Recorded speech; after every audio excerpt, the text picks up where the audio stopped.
এই যে আবির দেওয়া, এটা আমাদের বাড়ির, আমাদের পরিবারের একটা একান্ত ব্যাপার। হ্যাঁ, এই বিষয় ও থাকবে না। কি মা, পুজো তো হয়ে গেল, এবার আমরা সবাই আছি, তোমার পায়ে একটু আবির দিয়ে প্রণাম করি। হ্যাঁ, থাক না এসব এবার ছাড়। তোরা যা করার কর। আমি বরং একটু ঘরে যাই। না, মা বসুন না, আপনি আমাদের সাথে থাকুন এখানে। মা আজকের দিনে প্লিজ মন খারাপ করবেন না। হ্যাঁ, মায়ের কোনো কথা শুনবো না। এই আবির দে তো। আচ্ছা দাদা, আমি দেখো কাণ্ড। থাক।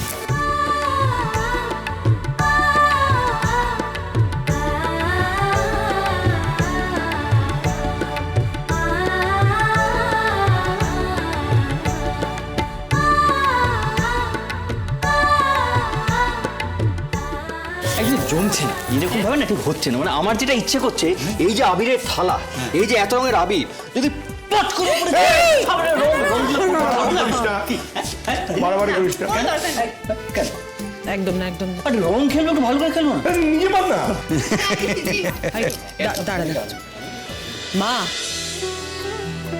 আপনি তো সেভাবে প্রসাদও খেলেন না, আপনাকে একটু শরবত করে দিই। বললাম তো বড় বৌমা, ঠাকুরের প্রসাদ বলে একটু মুখে দিয়েছি। আমার এখন এসবে মন নেই।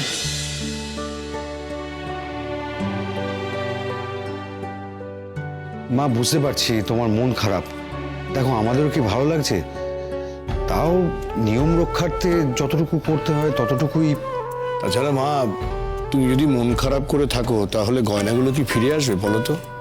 এবার তো আমাদের সবাইয়েরই আস্তে আস্তে একটু স্বাভাবিক হতে হবে, তাই না?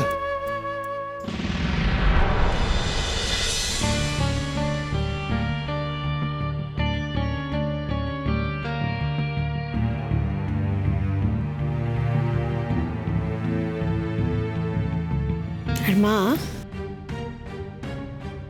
গয়না যে নিয়েছে সে তো ফেরত দেওয়ার জন্য নেয়নি না।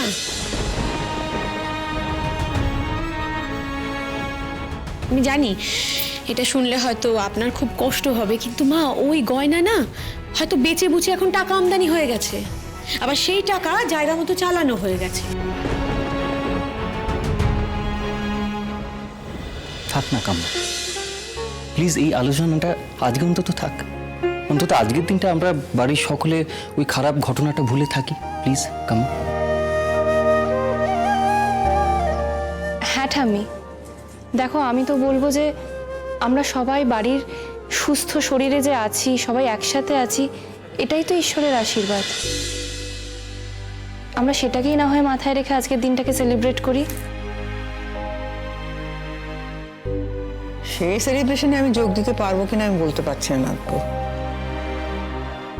তবে হ্যাঁ, বাড়ির সকলে যে এত কিছুর পরেও একসঙ্গে আছে, একটা চুরির পরেও যে তোমাদের পরস্পরের মধ্যে একটা অবিশ্বাসের দেয়াল তুলে দিতে পারিনি, সেটাও একটা শান্তির জায়গা।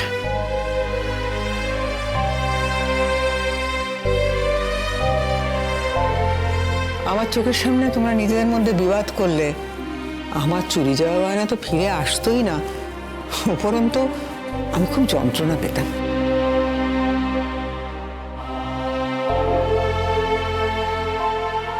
ঠাম্মি, তোমার এই স্পিরিটটাই আসল।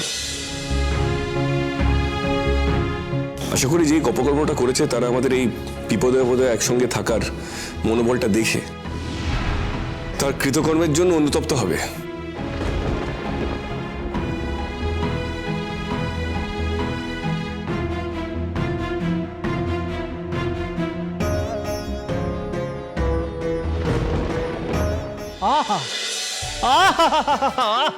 কি বাণী শোনালে তুমি প্রভু! এই যে গত কয়েকদিন আমার ভাই গোমরা মুখে থাকবার পর আজকে যে বাণী শোনাল, তাতে আমি ভীষণ পরিমাণে আনন্দিত। আমার কি ইচ্ছে করছে বলো তো? আমার ইচ্ছে করছে আমার ভাইকে আমি একদম আবির মাকে ভূত করে দিই। না, তুই ভয় পাচ্ছিস কেন? বাড়াবাড়ি করুন, একটুখানি লাগাবো, একটু লাল। আচ্ছা ঠিক আছে।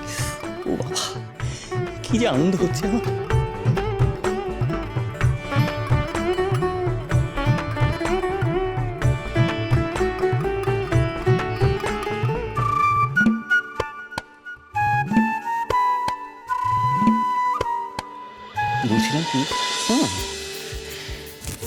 তুমি তোমার গিন্নি, ধর্মপত্নী, তা আজকে এই দিনে তোমাকে একটু সিঁদুর রঙে রাঙিয়ে দিই।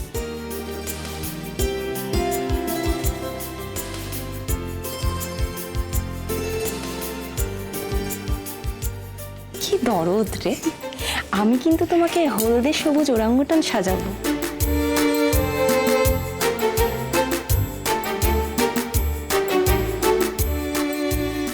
ভালো লাগায় মরে গেলাম।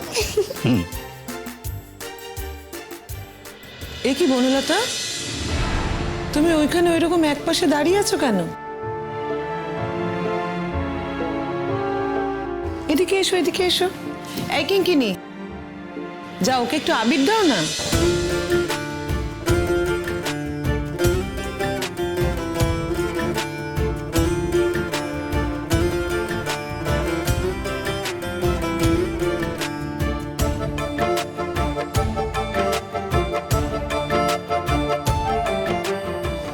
খুব সুন্দর দেখাচ্ছে।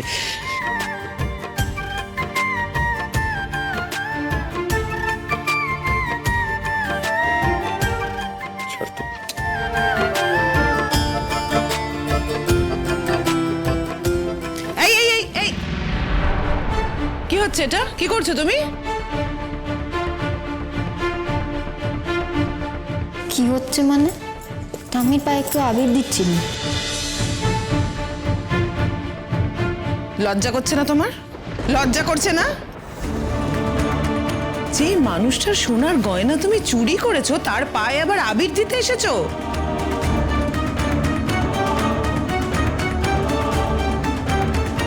জেঠিমণি প্লিজ, এবার কিন্তু তোমরা একটু বেশি বাড়াবাড়ি করছো।